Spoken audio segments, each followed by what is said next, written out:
Okay, you're good to go. All right. Welcome to the Police and Public Safety Committee meeting for Tuesday, September 7th, 2021. We'll call the meeting to order at 8:02 a.m. Excuse me. I need a motion to accept the July minutes. Motion to accept. Hang on one second, Bill. Let me just call attendance quick. I forgot that part. I see Councilman McPartlin. I don't see Supervisor Syed. Deputy Chief Stevens, I'm here. Deputy Supervisor, I see you. Town Clerk Martinelli is a no.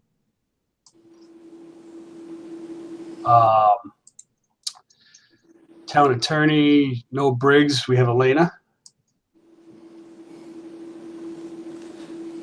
I'm just trying to update this as I go here. Neither Judge. Confidential Secretary Backus. I don't think I see him. Nope. Paul just emailed me. I got to send him the link. Paul Briggs. Okay. Yeah, so he'll be in a minute. I don't see a PBA representative.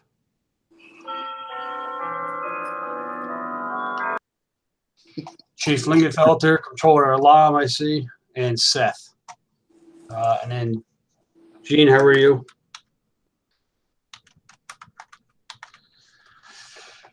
Can I get a motion to accept the July minutes, which I sent out a couple weeks back? Actually, it'd be August minutes. I apologize. I have a typo here. We're in September. I'll make the motion. Thank you, Stan. Is there a second? Second.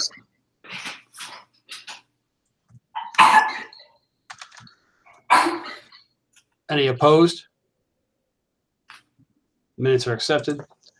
We'll roll right into this. Operations.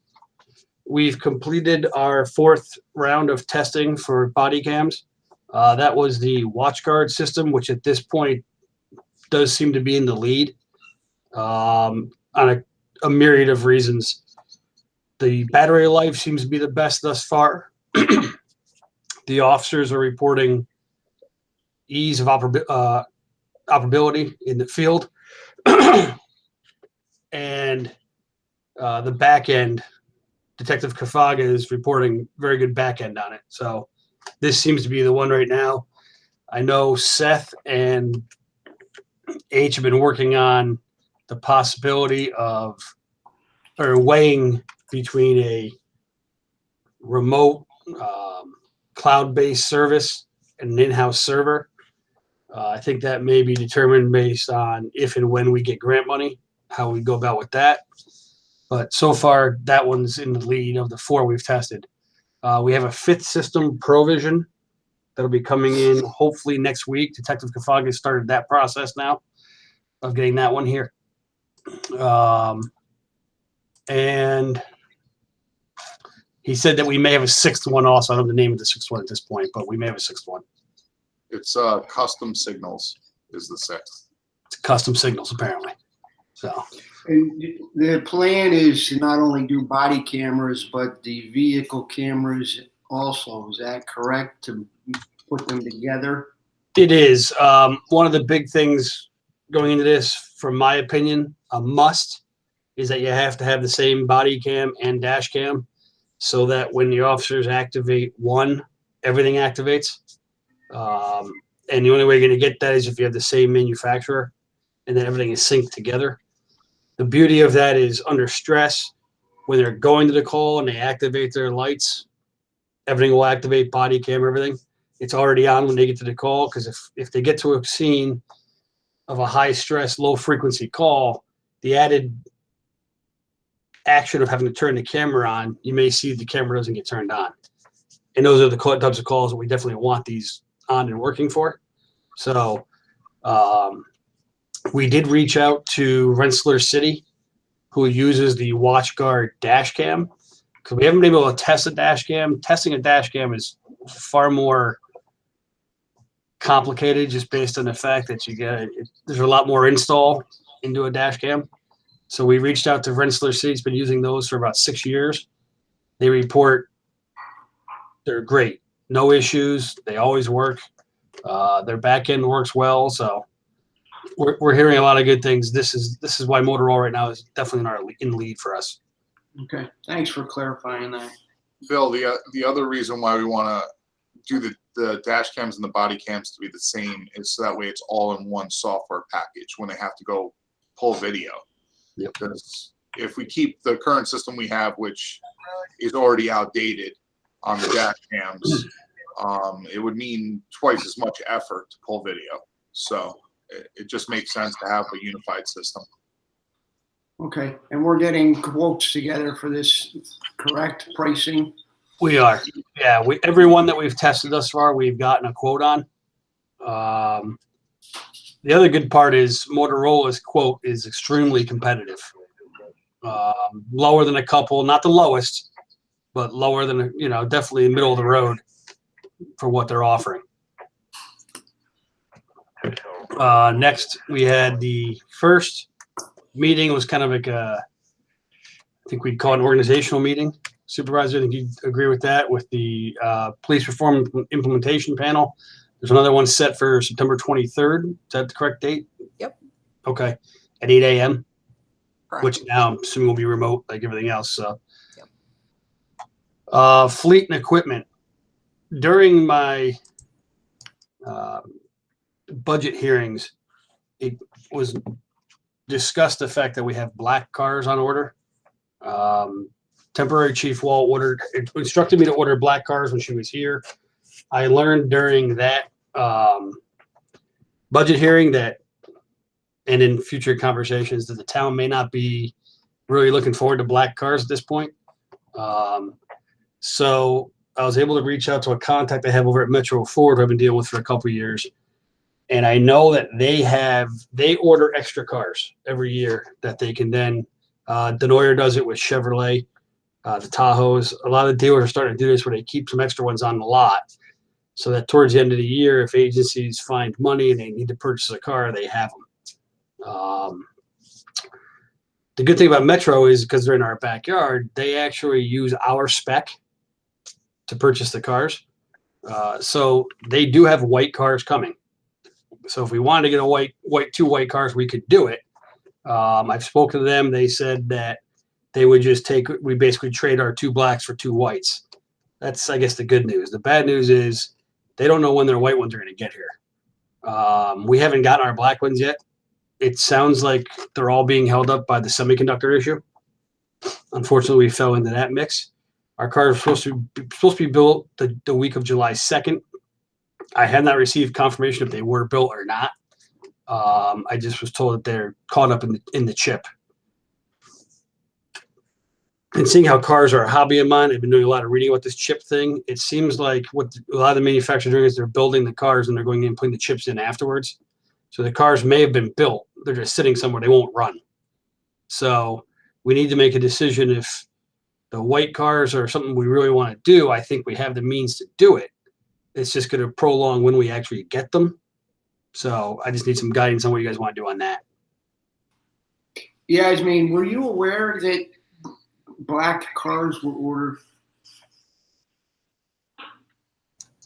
I was only made aware that black cars were ordered after the fact. So that was really an executive decision made by Fran at the time.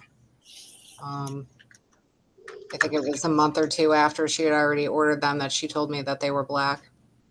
Yeah, I was finding that out after the fact. It was a bit Yep. upsetting to me. None of that was brought through the committee or brought to anyone's attention about doing that. Right.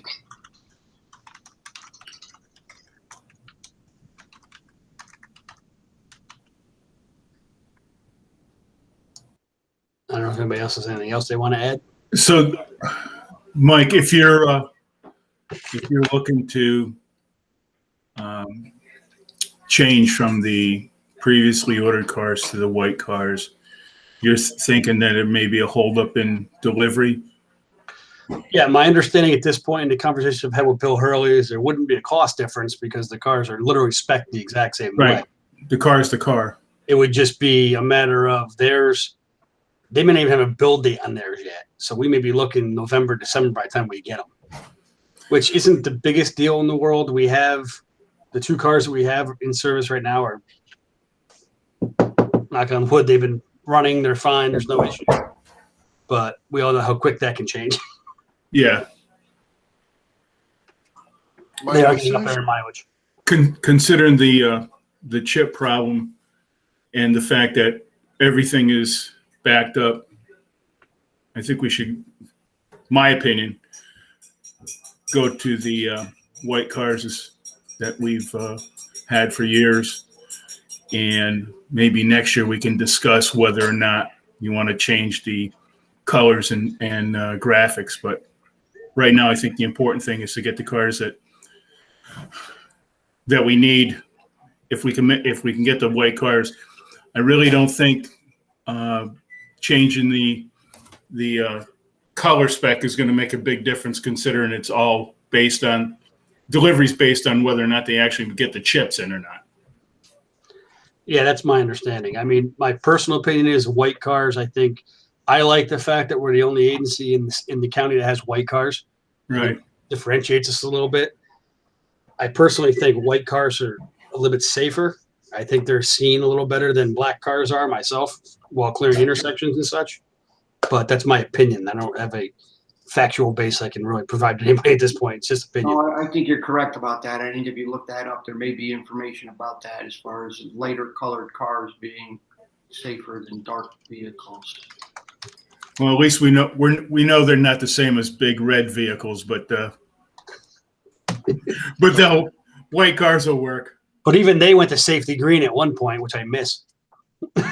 Yeah, that turned out not to work out so well. There's a certain Wasn't- part of wasn't public ex- recognition. that Wasn't goes exactly as safe as they thought they were. with- No, they're all getting hit in the highways nowadays, so it doesn't seem to matter. So, Because they weren't reflective enough, Chief. Mike, just let me know when you have a date or at least an ETA, because I got to order the laptops for inside the cars, but I've been kind of holding off because obviously we don't know when the cars are going to be here. So, yeah, that's fine. I'm like- kind of – go ahead. I'd like to get them ordered before the end of the year, but Yeah, absolutely. you know, Seth, did you get an invite out to Paul Briggs? I did. He was on the original list, and I just forwarded him about 10 minutes ago. He sent me a email, and I sent him back a link. As a matter of fact, Michelle Okay, got thank the you. link after him, so he should already have it by now.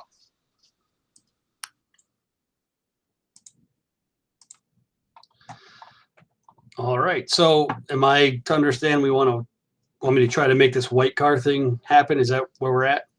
Yes, I'm in favor of that. Okay. I'll get in contact with Bill Hurley today and see what we can do. If he's got any more information as to when they could possibly be here. But that's really the only downside is we may be looking at the end of the year, which really isn't that big a deal at this point. We're already September. So, okay, on to building. But one more thing, and you and I hadn't talked. I thought at one point you had talked about possibly one of the vehicles had some sort of engine problem. You didn't bring that up. Yep. Thanks, Bill. Good call on that. So the unmarked car, the traffic car that we have, 606. Remember last year we kept an extra car for an extra year, made it unmarked. That has a pretty major motor issue with it now. So we had two options. One, replace a motor, which is at a car with 108,000 miles on it. I think it's a complete waste of money, in my personal opinion, because you never know when you may see the transmission go right after that, so on and so forth. So I spoke with Jason at Niska Unit Tire, and I was hoping he was going to give me a quote by now. He doesn't. I'll get him some more. To take one of the two cars that's coming off the road, which would be 602, it's lower mileage. That car's got like 93,000 miles on it, I think. It'd be cheaper for us to change the equipment over to that car. Basically, it's taking the front visor light and the rear visor light out of that car, putting them out of 606, putting them into 602, making the old 2 the new 606. and then take all the other equipment out of the old 606 and put it in the new 2. It's a little, but, and the good news is I think I can cover that under vehicle maintenance, because to me this is a maintenance issue based on the fact that the motor's going. I don't know if we're bound that I'd have to use maintenance to build a motor. I would think this would be applicable, but I would leave that to Ismat and you guys. Jason seemed to think verbally, and he's got to put it on paper for us, that we'd probably be in the area of 2,000 to 2,500. So about half the cost probably to just swap the car over. The good news is now is where we are staffing levels, that the traffic car is not really being used all that frequently. So it's not where we absolutely need it very quickly. So if we prolong this a little bit, we're fine. It's not a big deal. So that's the plan. I'm going to go with that one, unless there's any objections on that. No, I think that sounds reasonable. I think that we've got to keep an eye on the mileage, I guess, right? Because you're saying this one had 106 and seemed to have some sort of issue. I mean, Yeah. We've been trying to get the cars rotated in so they get about 100, and we're getting rid of them and getting. Yeah, if you remember, we did that after we did the cost analysis on the BG. We got rid of the BG, and that was the caveat we put on it was, keep a car over 100K, it may bite us at some point. Unfortunately, this one bit us. It is what it is. So the good news is we can swap it out for half the cost of putting a motor in it. So, and again, those are all verbal estimates. Nothing of that was in writing. So, but it's been my experience. Anytime you got to replace a motor, you're looking at least 5,000. So once we get the new cars here, we'll work on that project too. But does everybody agree? I can cover that with vehicle maintenance, because I'm going to have some room in that line this year. So perfect. Building. Actually, if we can go back to operations real quick, I just wanted to give one update. That's on Lexipol. To date, we have out 72 of 150 policies. I've been trying to work on this in my free time at work, that is. Trying to push these out. It's becoming difficult by myself to get them out. So I'm trying to get like 3 a week if I can. Our first push was 54 policies, and I've done an extra 18 so far. The last couple of weeks have been completely lost. I haven't gotten any out, but we're still working on that. We're still plugging. So that was just want to give an update on that.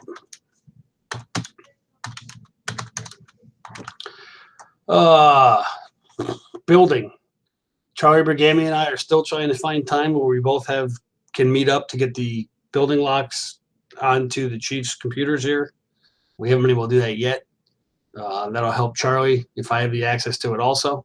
So, and I've also spoken with Superintendent Smith about the possibility of trying to realign the rear parking lot.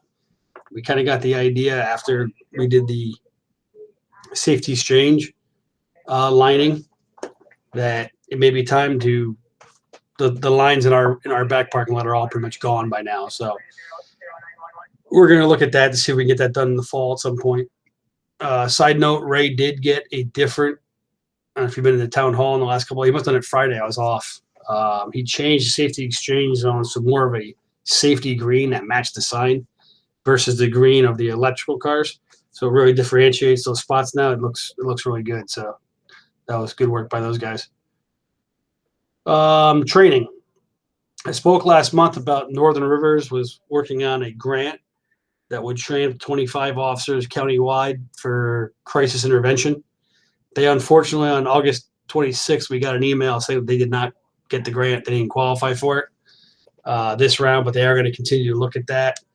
And so that project's, I guess, kind of on hold, but they're still looking at it for the county.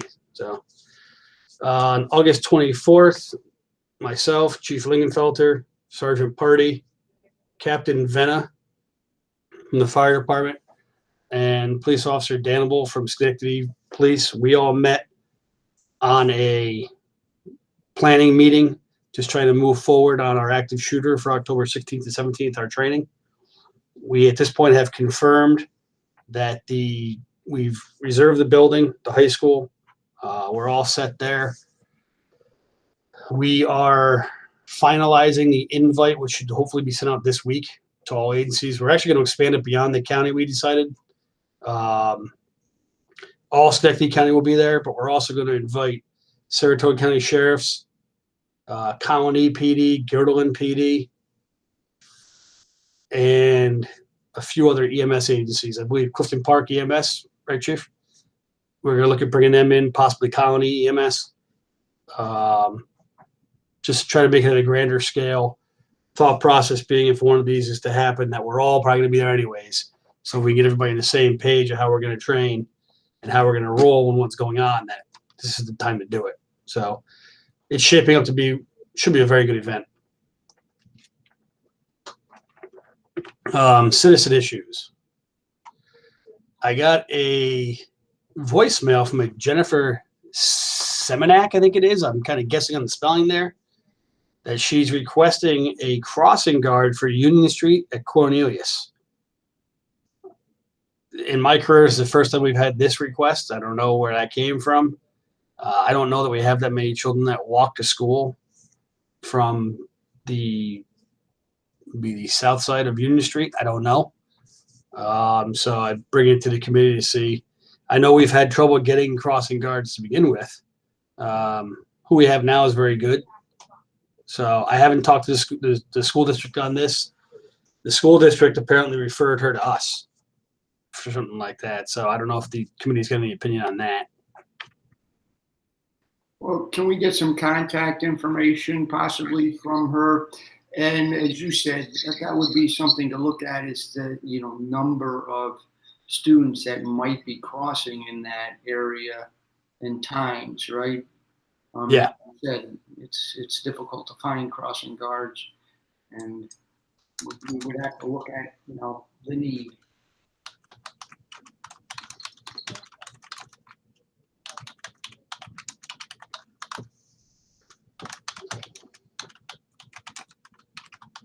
Okay. Then I had a Mary Sauter. She sent a letter in requesting crosswalk markings on Knott Street East from Van Antwerp Village to ShopRite. I don't know if that's something that we want to entertain. That might be a good idea. It might be an easy one. There's a sidewalk that links the uppermost gate, I think, of Van Antwerp Village over to ShopRite, which gets used quite a bit because there's people that either come from Van Antwerp Village or come from neighborhoods over by where I live, McGovern Drive, and those sort of neighborhoods that cross over there. We could talk to Ray and ask him about that, because we put ones down, as you know, by Town Hall. Sure. It's just so that, it would make drivers more aware that there is more pedestrian traffic crossing in that area. But again, let's get Ray's opinion, because he may say that it'd be better to move it up near the post office. I don't know.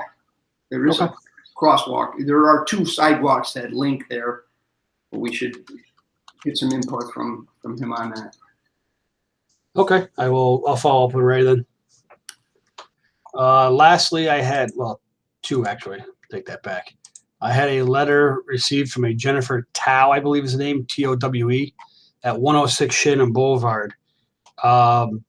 This letter was what I took from the letter, and actually speaking to Brian Backus, I think he took a phone call from somebody also. I think there's some confusion. She's looking for a speed reduction on Shannon Boulevard, but she's under the impression that the speed limit on Shannon Boulevard is 40 miles an hour. It's not. It's 30. So I don't know how to even deal with that one, because it's not really clear. I mean, I can call her by all means, but there's confusion somewhere. Is it a signage issue too, right? Is there, is there any speed signs there on Shannon that indicate that? I got to run out after this meeting anyways to a couple errands I can drive by to see if there are, but there may not be. I don't know. It's a good question. I'll take a look.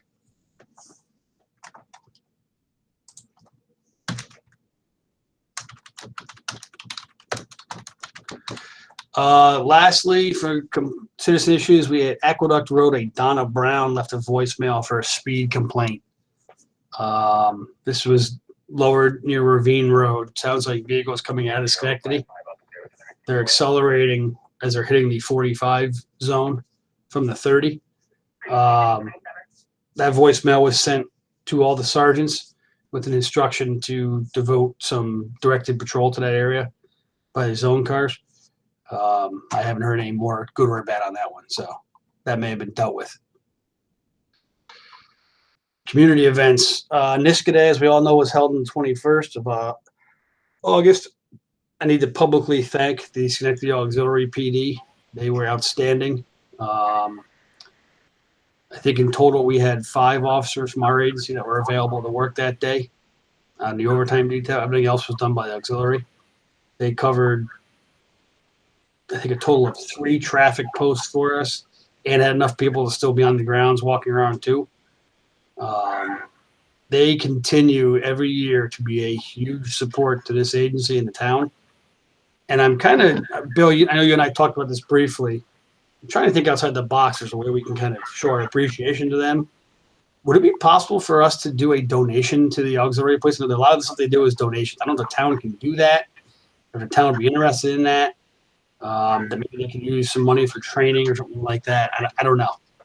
I just think we need to, they're going to help us out for the Hudson Mohawk Marathon also. Because there's 19 intersections that we have to close.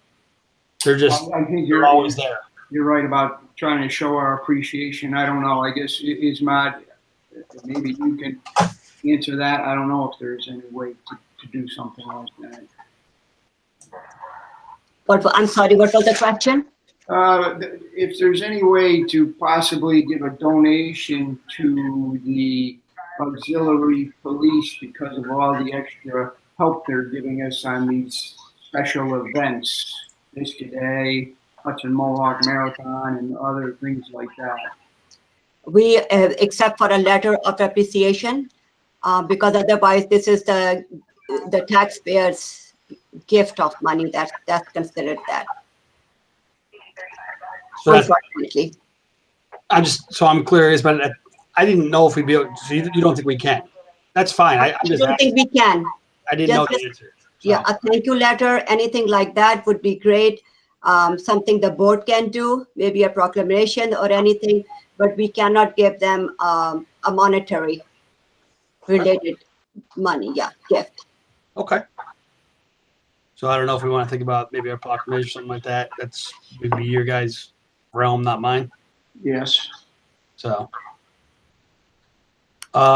next, the farmers market.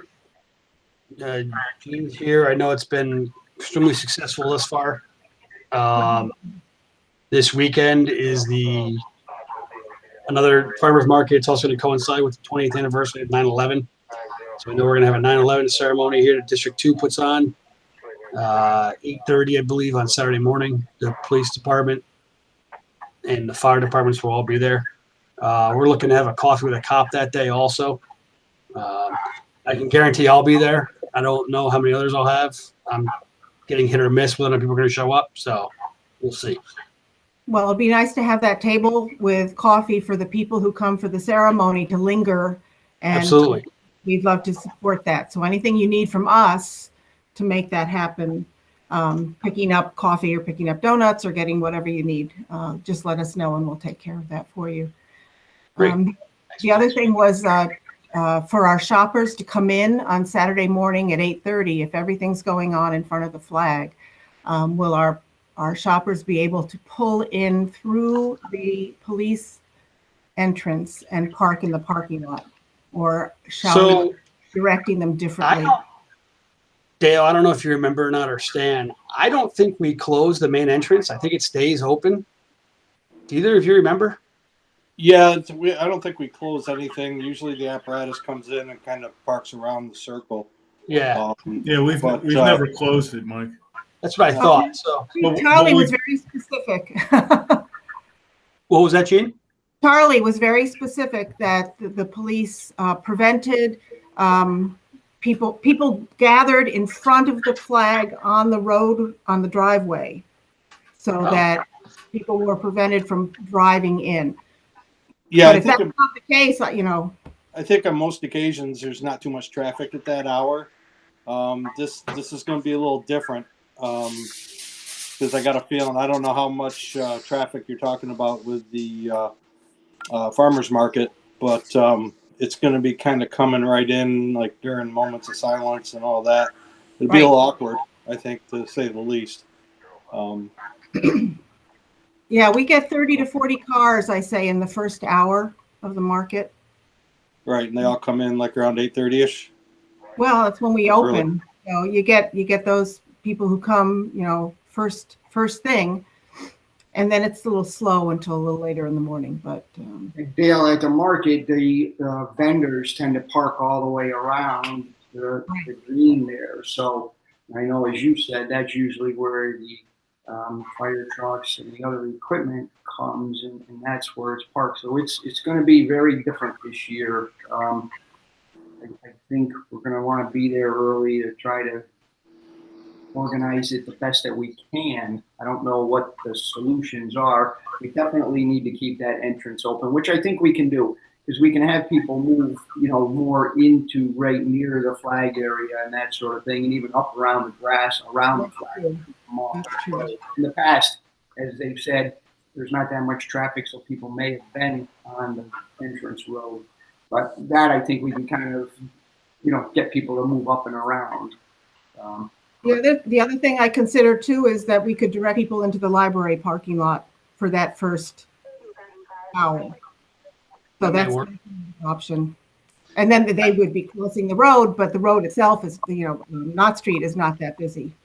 What I think we could probably do would be, Dale, we're planning on putting the fire apparatus on the circle side of the main entrance in. That way cars can Yeah. still go around them.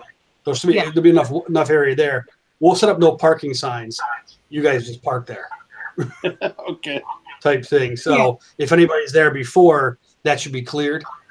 We'll put them there. We're making that clear with our vendors that they unload and then move their cars. So Yeah, I that- think most of the times they're on the opposite side of the circle anyway, so we should probably be already even there. It may be a game day decision how we play about that, but So you're thinking park the fire apparatus basically adjacent to the memorial, right between town hall and the memorial? that's what I'm thinking. Okay. Wow. On Well, all on one side, so the second lane is open for cars to go around, because we all know that fire trucks provide a good safety for anybody. Thank you. So yeah, that shouldn't be too big of a deal. We can work on that. I'm not worried about that. Okay. Another community event is the Hudson Mohawk Marathon, which I talked about earlier. The deputy town supervisor, the conference secretary, and I met with the organizers. This is an interesting one because it comes through town the length of Van Antwerp Road, which requires 19 intersections to be shut down, plus the circle and getting them onto the bike path. They hire 6 officers if I can get them. I don't know if I'll be able to get 6. I'm going to try. I'm actually probably going to post that today, so we can start to see if we get anybody taking it. But I've spoken with Ray Fierstein, the chief of auxiliary. He says they'll be there. They don't have a final number for us yet. It's a little early, but he thinks they'll be able to produce a lot for us. So, and Bill, I added marijuana dispensaries at your request. I know, Gene, your email yesterday or 2 days ago. I don't know if either Bill or Gene want to talk. I'll step aside, exit stage right here. Thank you. Appreciate that. Gene and I had a discussion, and I know if people have been following this in the news, other municipalities have been having these discussions and putting a moratorium on marijuana dispensaries in their villages, towns.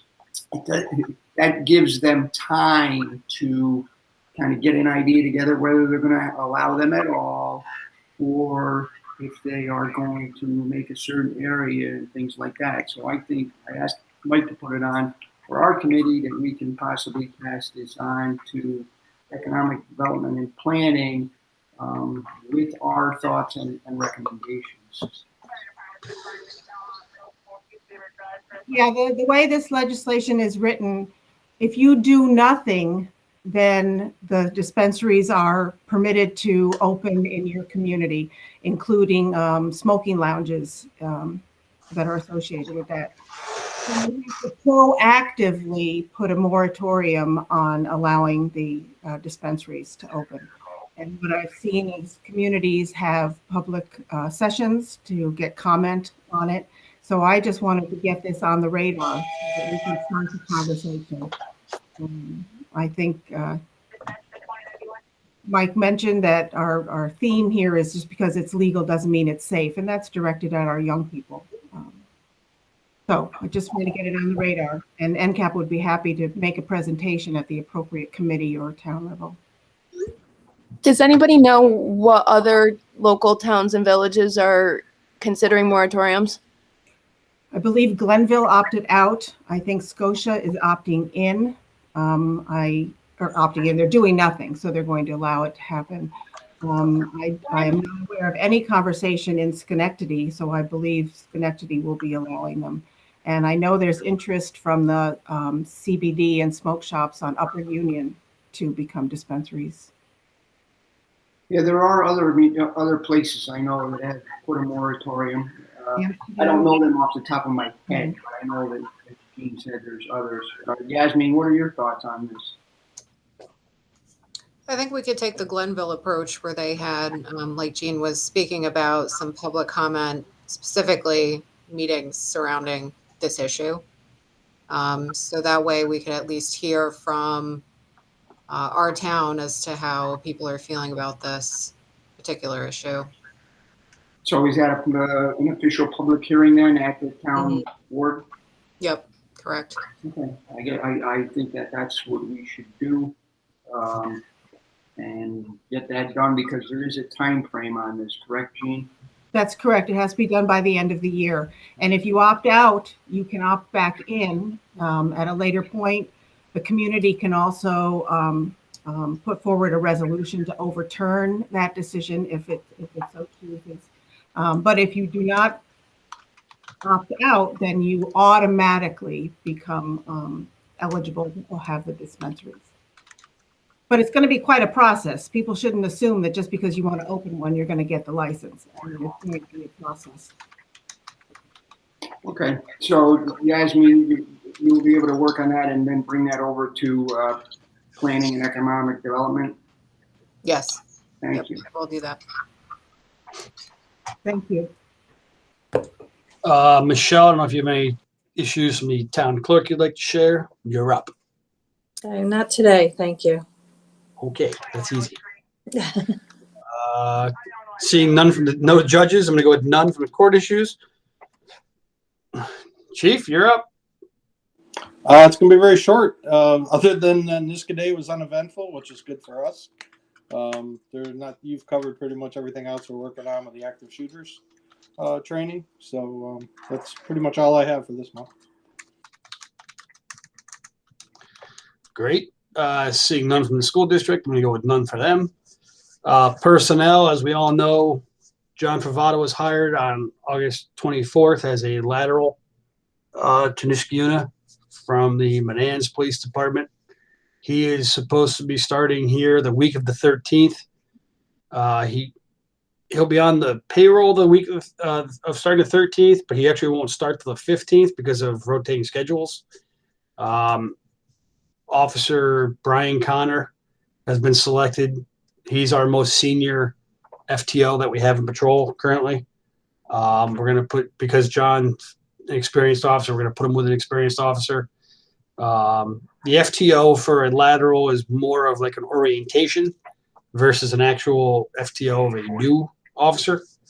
The good news is where John's coming from with Manans, they use all the same systems we use. The SJS, the track system, the same CAD. So it should be a very flawless transition. And seeing how John grew up in Niskayuna, he knows the town. So our policy reads up to 1 month for field training for a lateral. So if he's progressing better than expected, we may kick him loose 2-3 weeks in, who knows. We'll talk with that when we get to it. So that's where he's at. I sent out canvas letters for our entire list, which was 5. Haven't heard anything back. I forget the date. I believe it's this week. I have them coming back. When I was at civil service getting paperwork signed for John, I was informed by them that Schenectady sent out 84 canvas letters, and they only had 10 come back with showing interest.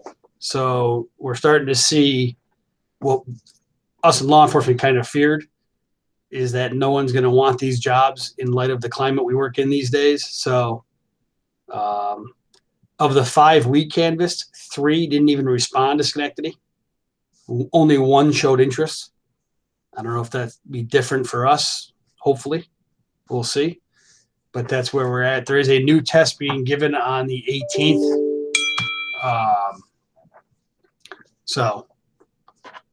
But that test won't be out quick enough to hire off of for January Academy. So we need to get lucky here. The good news is not only us. When I spoke with Rensselaer City the other day about their dash cams, their deputy chief's a good friend of mine. He was saying they're having the exact same problem there. Everyone's having the same problem. Rensselaer doesn't even have a list currently. They've exhausted their list. And he's got 3 vacancies there. And he's having trouble finding laterals. It's just, this is becoming a reality now that nobody wants these jobs right now. They're not a great job to have. So hiring could be interesting, which creates a problem for us because we all know we are down. But you guys could tell me to hire 5 today, and I don't think it'd be possible to even get them. So, but like I said, hopefully these canvas letters come back well, and we'll go from there. But that's all I had on the agenda, unless you want to go to an executive session. I have some updates, some medical stuff, if you guys would like to talk about that. Do you feel it's necessary that we discuss that? Maybe. We had another one pop up. I want to make sure everyone's kind of on the same page. Yes, I think we should go into executive session. I have something I want to talk about. Ooh, Paul Briggs is here. Yes. Okay. I can make the motion. So subject to 105 subsection F, I'm assuming we're just exclusively going to be discussing the medical history of a particular person. As far as I know, I just want to give an update on a couple. Okay. Any other topics? So that way we're covered. We know we're covered by subsection F of Public Officers Law, section 105. Okay. No. All right. So that's my motion to enter into executive session. Do I have a second? Second. Second. You. All those in favor signify by saying aye. Aye. Aye. All right. Any opposed? At the conclusion of executive session, we will conclude the meeting. We will take up no further business. Just the last part before we go to executive session. Looks like the next meeting, Bill, I believe is October 5th. Is that what you have? That's correct. October 5th, 8 a.m. It'll be a remote meeting is my understanding. So 8 a.m. see everybody on YouTube then. Have a good day, folks. Thanks, Chief. Thanks, Joe.